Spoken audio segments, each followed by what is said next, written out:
Welcome to the deep dive. So, if you're really into the radio-controlled hobby today, tweaking those high-performance models your workshop, it's probably your happy Oh, place. yeah, absolutely. Filled with all the cool stuff, right? Complex electronics, composites like carbon fiber, maybe fiberglass, powerful solvents, paints. All the good stuff for making amazing models. Looks like a fantastic creative zone.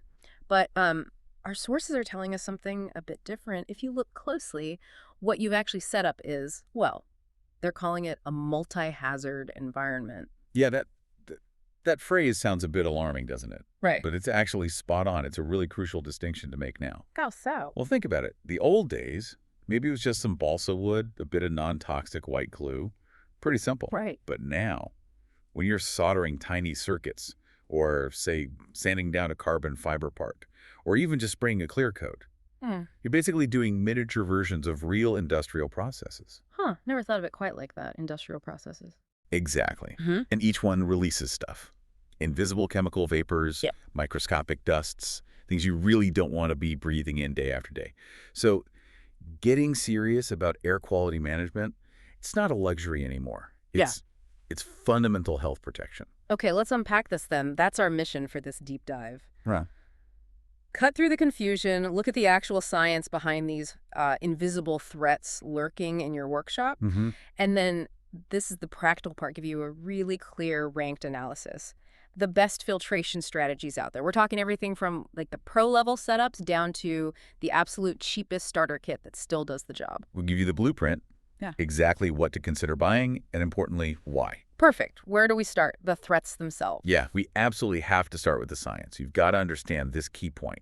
A single type of filter, it's just never going to be enough. Why not? Because there are basically two main families of contaminants in your workshop air, and they need completely different technologies to capture them effectively. Ah, okay. The critical dual threat distinction you mentioned. That's it, exactly. Yeah. So first you've got particulate matter. Usually it's called PM. PM, like dust and soot.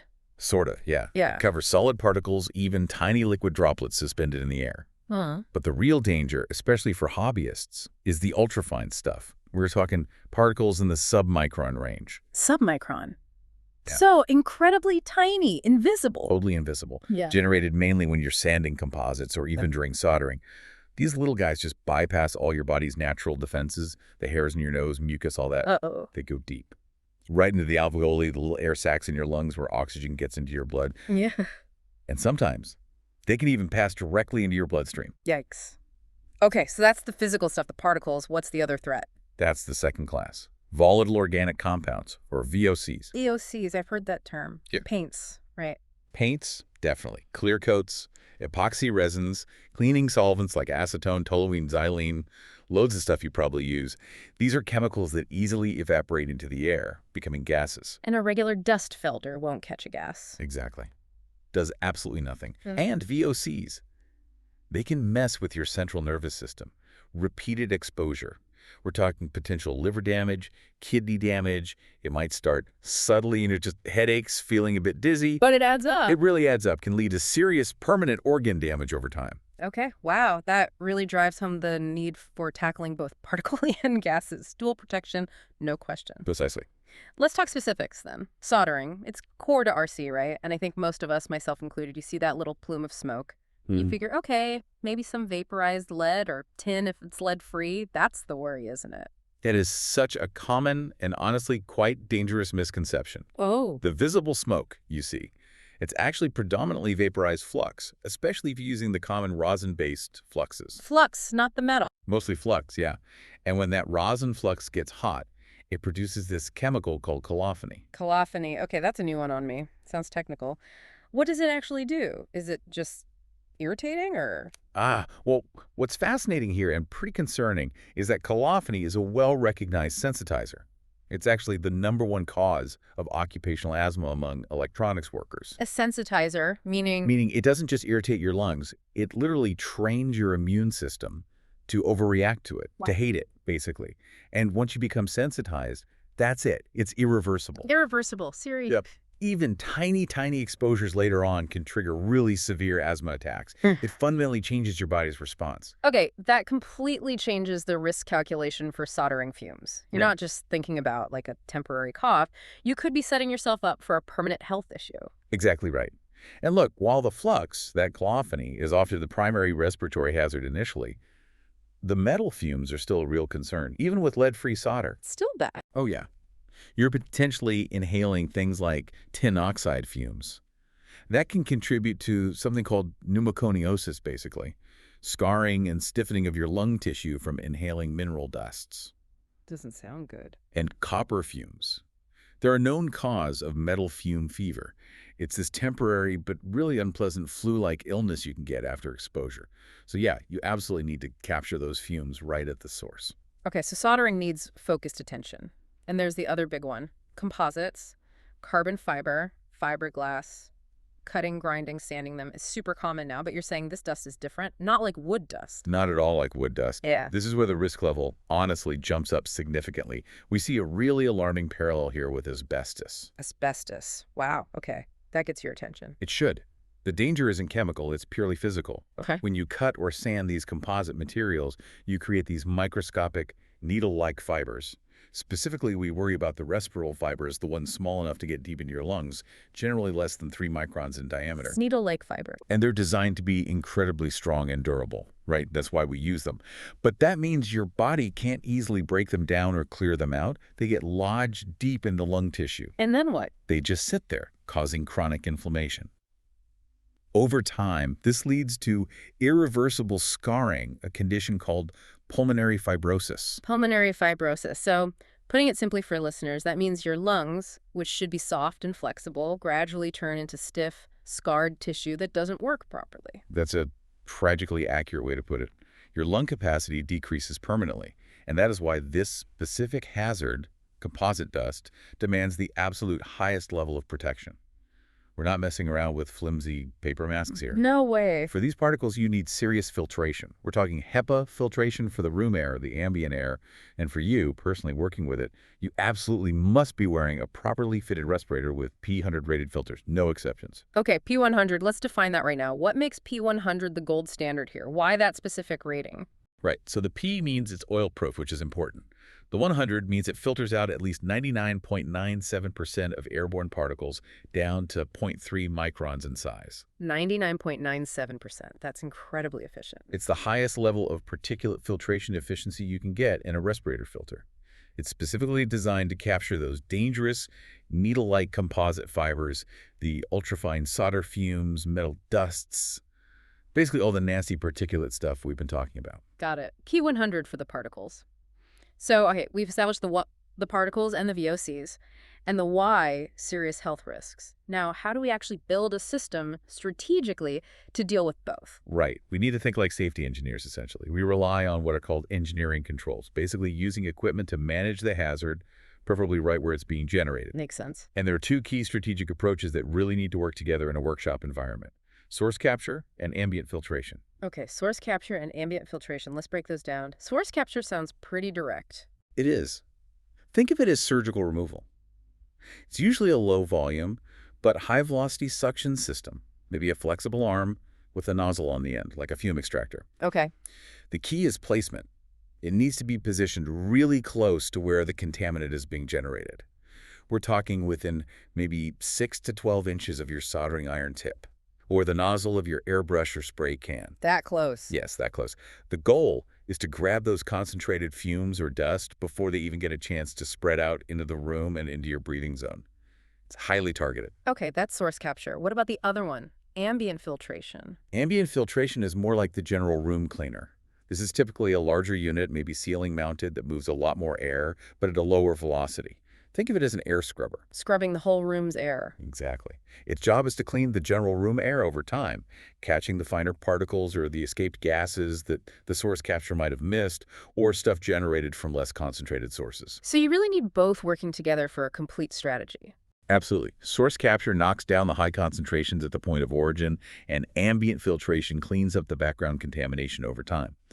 A truly safe setup uses both in tandem. Right.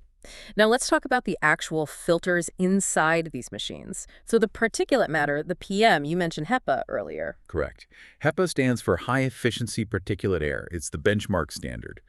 A true HEPA filter, by definition, captures 99.97% of particles that are zero point 0.3 microns in size. That zero point 0.3 micron size is actually a sweet spot. It's one of the hardest particle sizes for filters to cap, so if it catches those well, it's great on smaller and larger particles too, essential for that composite dust. Okay. HEPA for the dust. But what about the gases, the VOCs? HEPA won't touch those, right? Not a bit. For gases, you need a completely different technology. We use activated carbon, sometimes called activated charcoal. Activated carbon, how does that work? Is it like a sponge? Kind of, but on a molecular level. It works through a process called adsorption. Notice, E-desorption, not absorption. Adsorption. Think of activated carbon as having this incredibly vast internal surface area, like billions of tiny pores and tunnels. The VOC gas molecules literally get stuck, they adhere, to these surfaces as the air passes through. So the chemicals stick to the carbon. Exactly. But here's the critical detail, the one that many people miss, especially with cheaper consumer air purifiers. You need enough carbon for it to actually work effectively on workshop-level VOCs.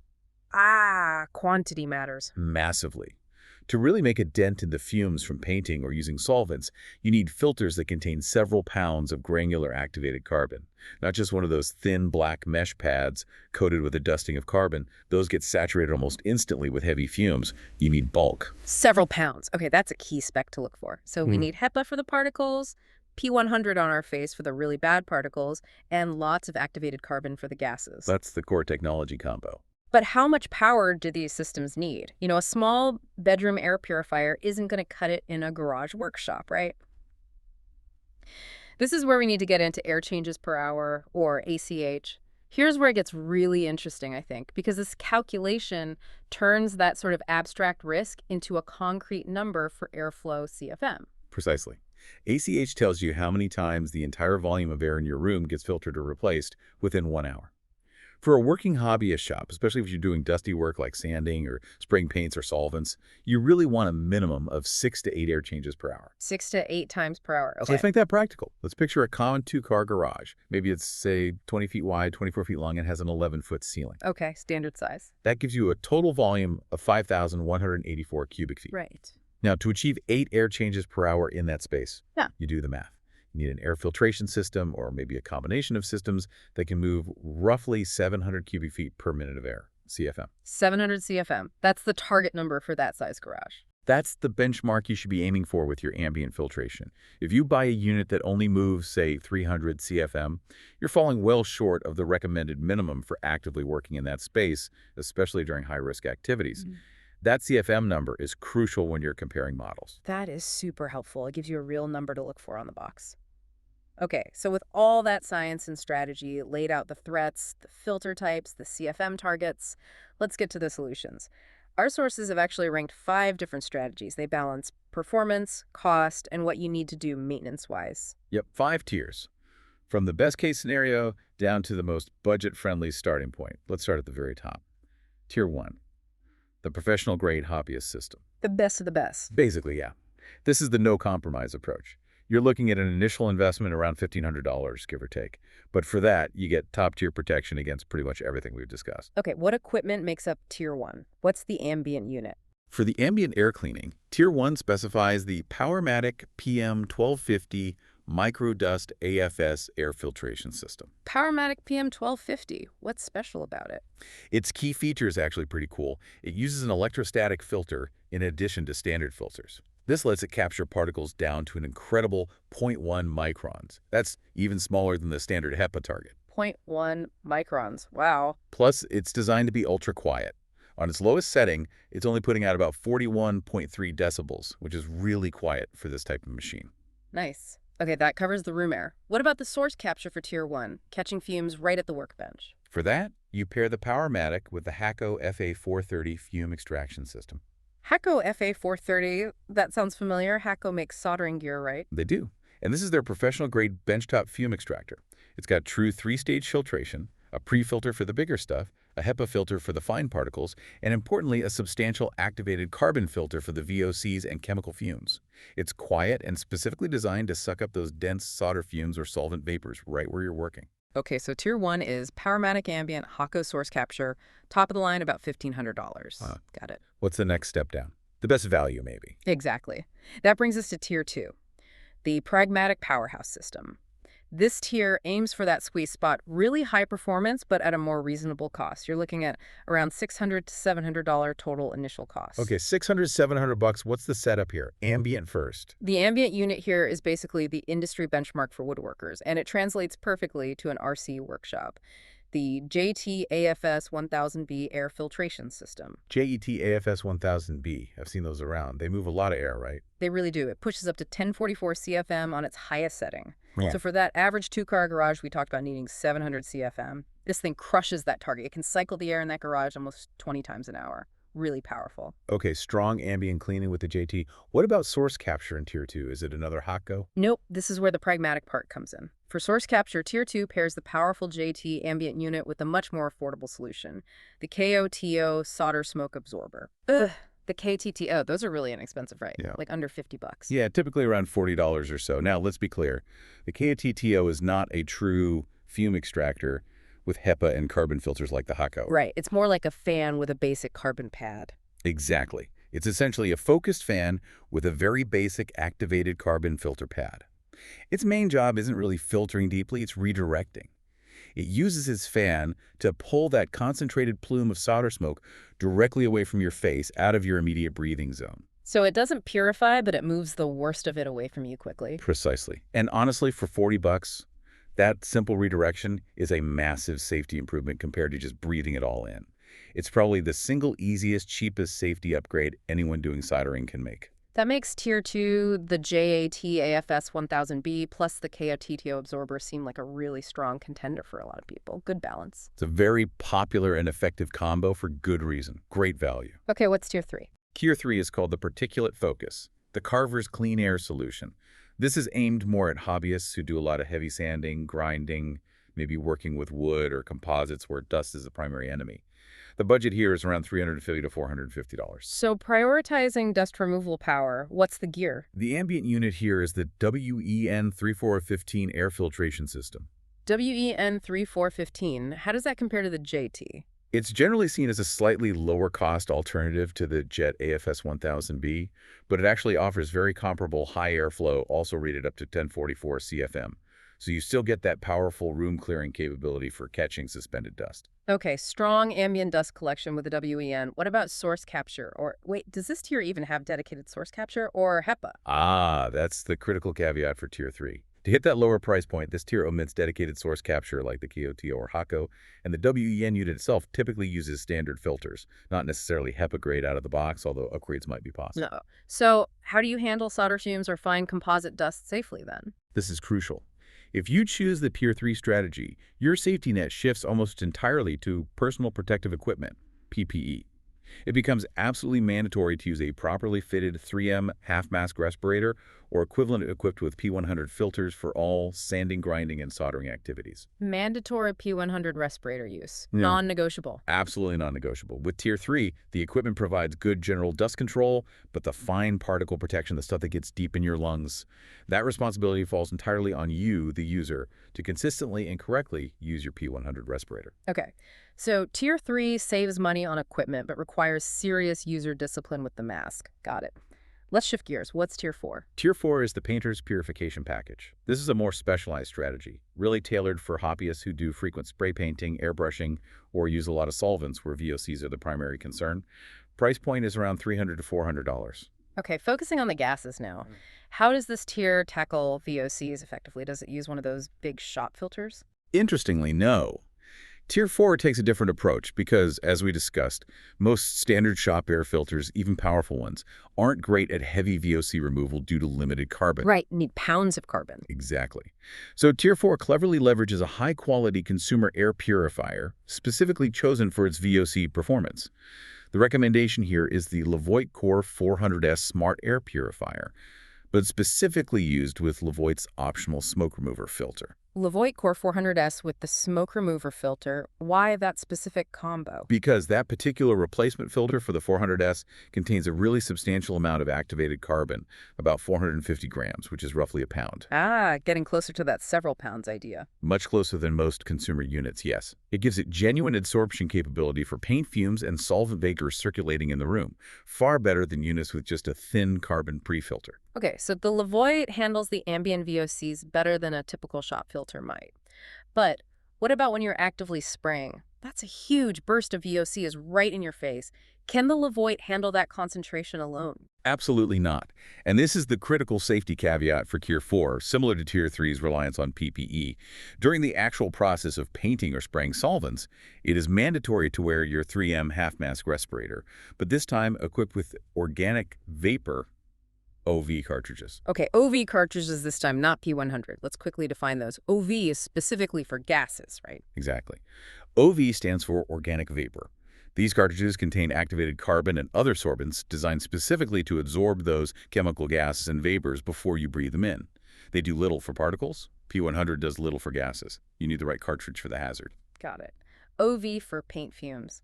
So Tier 4 uses the Levoit for general room VOCs, but relies on mandatory OV respirator use during active painting. That's the strategy. No consumer unit, no matter how good, can cope with the high concentration of solvent fumes right next to the spray source. Personal protection is still paramount during the act itself. Makes sense. Okay, that brings us to the bottom run. Tier 5, the budget-conscious safety starter kit. We're talking about maybe a $100 initial outlay. What can you possibly achieve for that? Tier 5 is definitely about being resourceful and relying almost entirely on user discipline and maximizing basic principles. It's the minimum viable investment. Okay, what's the equipment here? Ambient first. The ambient component is the classic, super cost-effective DIY solution. Yeah. A standard box fan combined with a high MERV furnace filter taped or attached to the intake side. The old box fan filter, does that actually work? Surprisingly well for capturing larger suspended dust particles, actually. You want to use a filter with a reasonably high MERV rating. MERV 12 or MERV 13 is often recommended.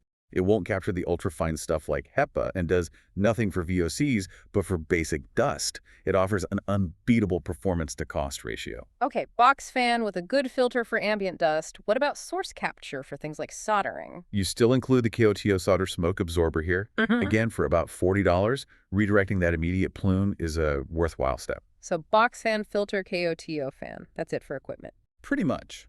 The rest of the Tier 5 strategy relies heavily on two other things. First, maximizing natural cross-ventilation whenever possible, opening doors, windows, using fans to move air out of the space. Okay, good airflow. And second, just like Tiers 3 and 4, there's strict, consistent, mandatory use of PPE. And in Tier 5, you really need both types of cartridges readily available for your respirator. Both? Yes. You need the P100 filters for any sanding or soldering, and you need the organic vapor OV cartridges for any painting or solvent use. Your safety in Tier 5 is almost entirely dependent on choosing the right protection for the specific task every single time and using it correctly, along with maximizing ventilation. Wow, okay, that really lays out the whole spectrum clearly. From the $1,500 set it and forget it's Tier 1, down to the $100 Tier 5, where basically you are the primary safety system. That's a great way to summarize it. The cheaper you go on the engineering controls the equipment, the more that cost gets transferred directly into a discipline budget for the user. Yeah, if you pick that $100 starter kit, your safety hinges entirely on whether you remembered to grab the right respirator cartridge, put it on correctly, and maybe even remember to seal up your OV cartridge properly last time you used it. That's a really powerful calculation for any hobbyist to make. Where do you want to place the burden? On your wallet or on your daily habits? It really is. And speaking of habits, the equipment is only as good as how you set it up and maintain it. Placement, for example, is key. Right. Where should these things go? Well, for ambient filters, like the JT or 1N or even the box fan setup, the general rule of thumb is to place them to encourage a large circular airflow pattern in the room. You want to draw the dirty air across the longest possible path towards the filter intake. Yeah. Often hanging them near the center, but blowing along the longest dimension works well. Create a flow pattern. And source capture. Source capture, like the Hacko arm or the KOTTO fan, as we stress, must be positioned close. Within that 6 to 12-inch range of the workout, the soldering joint, the airbrush nozzle, any further away and its effectiveness drops off dramatically. Got it. Close for source, flow for ambient. Now let's circle back to that maintenance point you touched on, especially relevant for tiers 4 and 5, where OV cartridges are critical. Right. You buy these fairly expensive organic vapor cartridges. How do you stop them from just dying quickly? Ah, yes. This is absolutely non-negotiable for anyone using OV cartridges. It's a critical maintenance detail often overlooked. What is it? Organic vapor cartridges work by absorbing chemicals, right? Well, they're always trying to absorb chemicals from any air they're exposed to. If you just leave your respirator with the OV cartridges sitting out on your workbench overnight. They're still working, soaking up ambient stuff. Exactly. They'll continue to soak up any stray solvent vapors, paint fumes, even just background household chemicals in the air. They become saturated and essentially useless, much, much faster than their actual usage time would suggest, maybe within days or a few weeks, depending on the environment. Oh, wow. So you're just burning through expensive cartridges by storing them incorrectly. What's the right way? Immediately after you finish using them, take them off the respirator mask and store them in a sealed, airtight bag, like a Ziploc, or an airtight container, Seal them up tight. every single time. The simple step stops them from passively absorbing contaminants when you're not wearing them. It preserves their lifespan significantly and, more importantly, ensures they have their full capacity available to protect you when you actually need them during that next painting session. That is a fantastic practical tip. Seal your OV cartridges. If we connect this to the bigger picture, making these small commitments, proper placement, consistent PPE use, correct maintenance like sealing cartridges, it's what ensures you can actually enjoy this amazing hobby for the long haul without sacrificing your health down the road. So what does this all mean? Wrapping things up, the big takeaway seems crystal clear. Real workshop safety isn't about just buying one magic box. It's a layered system. Layers are key. You need the right engineering, controls the filters, the fans, chosen appropriately for your budget and tasks, like the tiers we discussed. And you need informed user habits using the correct PPE, understanding when to use it, and taking care of it. And as we saw, your level of financial investment in the equipment is pretty much directly related to how much personal responsibility and discipline you need to bring to the table every single time you work. Right. The higher the tier, the more passive the safety systems are doing the work for you. Yep. And the lower the tier, the more active you personally have to be grabbing that respirator, checking the cartridges, opening the window. The system relies more on your actions. And that leads perfectly into our final provocative thought for you, the listener. A truly safe workshop, when you really think about it, isn't ultimately defined just by the fancy equipment you buy. It's defined by the safety habits you consistently keep. Well said. So, the question to leave you with is this. What's one small habit you can change starting today? Maybe it's remembering to switch on that ambient filter 5 minutes before you start sanding, letting it get the air moving first. Or maybe it's finally getting that airtight bag and diligently storing your OV cartridges in it the second you take off your mask. What's that one small, consistent change you can make to fundamentally elevate your safety? Because that commitment, that's probably the most critical upgrade you can actually make to your entire hobby.